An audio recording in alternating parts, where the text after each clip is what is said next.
जय माता दी। आप सभी का हमारे YouTube चैनल पे बहुत बहुत स्वागत है। आज मैं आप सभी को श्री दुर्गा नवरात्रि व्रत की कथा सुनाती हूँ। बृहस्पति जी बोले, हे ब्रह्मा जी, आप अत्यंत बुद्धिमान, सर्वशास्त्र और चारों वेदों को जानने वालों में श्रेष्ठ हो। हे प्रभु, कृपा कर मेरे वचन सुनो। चैत्र, आश्विन, माघ और आषाढ़ मास के शुक्ल पक्ष में नवरात्रि का व्रत और उत्सव क्यों किया जाता है? हे भगवान, इस व्रत का फल क्या है? किस प्रकार करना उचित है? और पहले इस व्रत को किसने किया, सो विस्तार से कहो। बृहस्पति जी का ऐसा प्रश्न सुनकर ब्रह्मा जी कहने लगे, हे बृहस्पति, प्राणियों का हित करने की इच्छा से तुमने बहुत ही अच्छा प्रश्न किया है। जो मनुष्य मनोरथ पूर्ण करने वाली दुर्गा महादेवी, सूर्य और नारायण को ध्यान करते हैं, वे मनुष्य धन्य हैं। यह नवरात्र व्रत संपूर्ण कामनाओं को पूर्ण करने वाला है। इसके करने से पुत्र चाहने वाले को पुत्र, धन चाहने वाले को धन, विद्या चाहने वाले को विद्या और सुख चाहने वाले को सुख मिल सकता है। इस व्रत को करने से रोगी मनुष्य का रोग दूर हो जाता है और कारागार में पड़ा हुआ मनुष्य बंधन से छूट जाता है। मनुष्य की तमाम विपत्तियां दूर हो जाती हैं। उसके घर में संपूर्ण संपत्तियां आकर उपस्थित हो जाती हैं। बंधिया और काक बंधिया के इस व्रत करने से पुत्र हो जाता है। समस्त पापों को दूर करने वाले इस व्रत के करने से ऐसा कौन सा मनोरथ है जो सिद्ध नहीं हो सकता? यदि व्रत करने वाला मनुष्य सारे दिन उपवास न कर सके तो एक समय भोजन करे और उस दिन बांधवों सहित नवरात्रि व्रत की कथा श्रवण करे। हे बृहस्पति, जिसने पहले इस महाव्रत को किया है उसका पवित्र इतिहास मैं तुम्हें सुनाता हूँ। तुम सावधान होकर सुनो। इस प्रकार ब्रह्मा जी के वचन सुनकर बृहस्पति जी ओम बोले, हे ब्राह्मण, मनुष्यों को कल्याण करने वाले इस व्रत के इतिहास को मेरे लिए कहा। मैं सावधान होकर सुन ओम रहा हूँ। आपकी शरण आए हुए मुझ पर कृपा करो। ब्रह्मा जी बोले, पीठत नाम के मनोहर नगर में एक अनाथ नाम का ब्राह्मण रहता था। वह भगवती दुर्गा का भक्त था। उसके संपूर्ण सद्गुणों से युक्त मानो ब्रह्मा की सबसे पहली रचना हो ऐसी यथार्थ नाम वाली सुमति नाम की एक अत्यंत सुंदर कन्या पैदा हुई। वह कन्या सुमति अपने घर के बालकपन में अपनी सहेलियों के साथ क्रीड़ा करती हुई इस प्रकार बढ़ने लगी जैसे शुक्ल पक्ष में चंद्रमा की कला बढ़ती है। उसका पिता प्रतिदिन दुर्गा की पूजा और होम किया करता था। उस समय वह भी नियम से वहां उपस्थित होती थी। एक दिन वह सुमति अपनी सखियों के साथ खेलने लग गई और भगवती के पूजन में उपस्थित नहीं हुई। उसके पिता को पुत्री की ऐसी असावधानी देखकर क्रोध आया और पुत्री से कहने लगा कि हे दुष्ट पुत्री, आज प्रभात से तुमने भगवती का पूजन नहीं किया। इस कारण मैं किसी कुष्टी और जय माता दी दरिद्र मनुष्य के साथ तेरा विवाह करूंगा। इस प्रकार कुपित पिता के वचन सुनकर सुमति को बड़ा दुख हुआ और पिता से कहने लगी, हे पिताजी, मैं आपकी कन्या हूँ। मैं आपके सब तरह से अधीन हूँ। जैसी आपकी इच्छा हो मेरा विवाह कर सकते हो। होगा वही जो मेरे भाग्य में लिखा है। मेरा तो इस पर पूर्ण विश्वास है। मनुष्य न जाने कितने मनोरथों को चिंतन करता है, पर होता वही है जो भाग्य में विधाता ने लिखा है। जो जैसा करता है उसको फल भी उस कर्म के अनुसार ही मिलता है, क्योंकि कर्म करना मनुष्य के अधीन है पर फल देव के अधीन है। जैसे अग्नि में पड़े हुए तृण भी उसको अधिक प्रदीप्त कर देते हैं, उसी तरह अपनी कन्या के ऐसे निर्भयता से कहे हुए वचन सुनकर उस ब्राह्मण को अधिक क्रोध आया।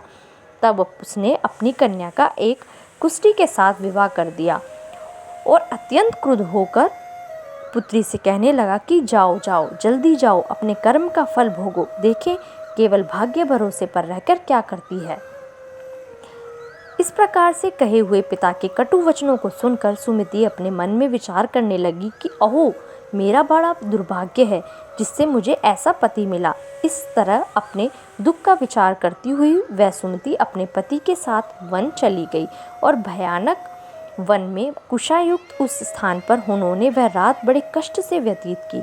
उस गरीब बालिका की ऐसी दशा देखकर भगवती पूर्ण पुण्य के प्रभाव से प्रकट होकर सुमति से कहने लगी, हे ब्राह्मणी, मैं तुम पर प्रसन्न हूँ।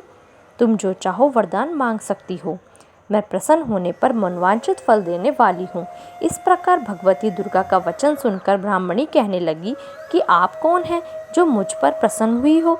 यह सब मेरे लिए कहा और अपनी कृपा दृष्टि से मुझ दासी को कृतार्थ करो। ऐसा ब्राह्मणी का वचन सुनकर देवी कहने लगी कि मैं आदि शक्ति हूँ और मैं ही ब्रह्मा, विद्या और सरस्वती हूँ। मैं प्रसन्न होने पर प्राणियों को दुख दूर कर उसको सुख प्रदान करती हूँ। हे ब्राह्मणी, मैं तुम पर तेरे पूर्व जन्म के पुण्य के प्रभाव से प्रसन्न हूँ। तुम्हारे पूर्व जन्म का वृतांत सुनाती हूँ, सुनो। तू पूर्व जन्म में निषाद की स्त्री थी और अति पतिव्रता थी। एक दिन तेरे पति निषाद ने चोरी की। चोरी करने के कारण तुम दोनों को सिपाहियों ने पकड़ लिया और ले जाकर जेल खाने में कैद कर दिया। उन लोगों ने तेरे को और तेरे पति को भोजन भी नहीं दिया। इस प्रकार नवरात्र के दिनों में तुमने न तो कुछ खाया और न जल भी पिया, इसलिए 9 दिन तक नवरात्र का व्रत हो गया। हे ब्राह्मणी, उन दिनों में जो व्रत हुआ उस व्रत के प्रभाव से प्रसन्न होकर तुम्हें मनोवांछित वस्तु दे रही हूँ। तुम्हारी ओम जो इच्छा हो सो मांगो। इस प्रकार दुर्गा के कहे वचन सुनकर ब्राह्मणी बोली कि अगर आप मुझ पर प्रसन्न हैं तो हे दुर्गे, आपको प्रणाम करती हूँ। कृपा करके मेरे पति के कोढ़ को दूर करो। देवी कहने लगी कि उन दिनों में जो तुमने व्रत किया था उस व्रत के एक दिन का पुण्य अपने पति का कोढ़ दूर होने के लिए अर्पण करो। मेरे प्रभाव से तेरा पति कोढ़ से रहित और सोने के समान शरीर वाला हो जाएगा। ब्रह्मा जी बोले। इस प्रकार देवी का वचन सुनकर वह ब्राह्मणी बहुत प्रसन्न हुई और पति को निरोग करने की इच्छा से ठीक है ऐसे बोली। तब उसके पति का शरीर भगवती दुर्गा की कृपा से कुष्ठहीन होकर अति कांतियुक्त हो गया, जिसकी क्रांति के सामने चंद्रमा की कांति भी क्षीण हो जाती है। वह ब्राह्मणी पति की मनोहर देह को देखकर देवी को अति पराक्रमी वाली समझकर स्तुति करने लगी कि हे दुर्गे, आप दुर्गत को दूर करने वाली, तीनों जगत का संताप करने वाली, समस्त दुखों को दूर करने वाली, रोगी मनुष्य को निरोग करने वाली, प्रसन्न होने पर मनोवांछित वस्तु को देने वाली और दुष्ट मनुष्य का नाश करने वाली हो। तुम ही सारे जगत की माता और पिता हो। हे अम्बे, मुझ अपराध रहित अबला की मेरे पति ने कुष्ठ के साथ विवाह कर मुझे घर से निकाल दिया। उसकी निकाली हुई मैं पृथ्वी पर घूमने लगी। आपने ही मेरा इस आपत्ति रूपी समुद्र से उद्धार किया है। हे देवी, आपको प्रणाम करती हूँ, मुझ दीन की रक्षा करो। ब्रह्मा जी बोले, हे बृहस्पति। इसी प्रकार उस सुमति ने मन से देवी की बहुत स्तुति की। उससे की हुई स्तुति सुनकर देवी को बहुत संतुष्ट हुआ और ब्राह्मणी से कहने लगी, हे ब्राह्मणी, तुम्हारे उदयन नाम का एक अति बुद्धिमान, धनवान, कीर्तिवान और जितेंद्रिय पुत्र शीघ्र ही होगा।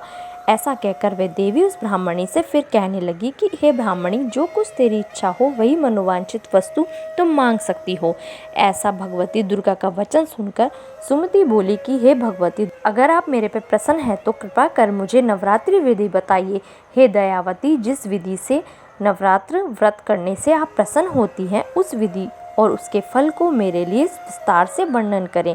इस प्रकार ब्राह्मणी के वचन सुनकर दुर्गा कहने लगी, हे ब्राह्मणी, मैं तुम्हारे लिए संपूर्ण पापों को दूर करने वाली नवरात्र विधि व्रत बतलाती हूँ, जिसको सुनने से तमाम पापों से छूटकर मोक्ष की प्राप्ति हो जाती है। चैत्र मास के शुक्ल पक्ष की प्रतिपदा से लेकर 9 दिन तक विधि पूर्वक व्रत करे। यदि दिन भर का व्रत ना कर सके तो एक समय का भोजन करे। पढ़े लिखे ब्राह्मणों से पूछकर घट स्थापना करे और वाटिका बनाकर उसको प्रतिदिन जल से सींचे।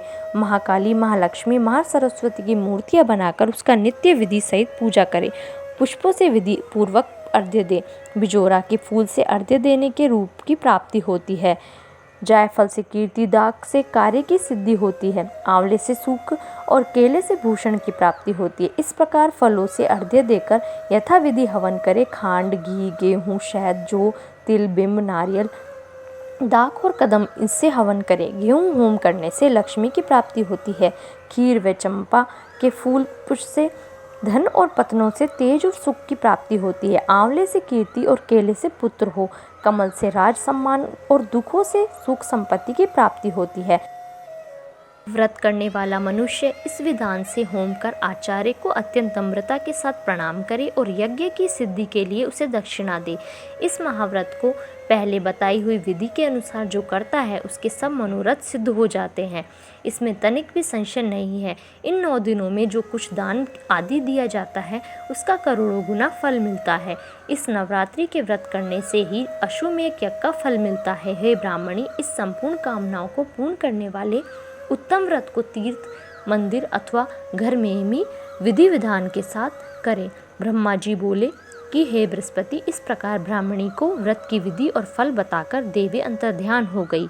जो मनुष्य या स्त्री इस व्रत को भक्ति पूर्वक करता है वह इस लोक में सुख पाकर अंत में दुर्लभ मोक्ष को प्राप्त होता है। हे बृहस्पति, यह दुर्लभ व्रत का महात्म्य मैंने तुम्हारे लिए बतलाया है। ऐसा ब्रह्मा जी के वचन सुनकर बृहस्पति जी आनंद के कारण रोमांचित हो गए और ब्रह्मा जी से कहने लगे, हे ब्रह्मा जी, आपने मुझ पर अति कृपा की जो अमृत के समान इस नवरात्रि व्रत का महात्म्य सुनाया।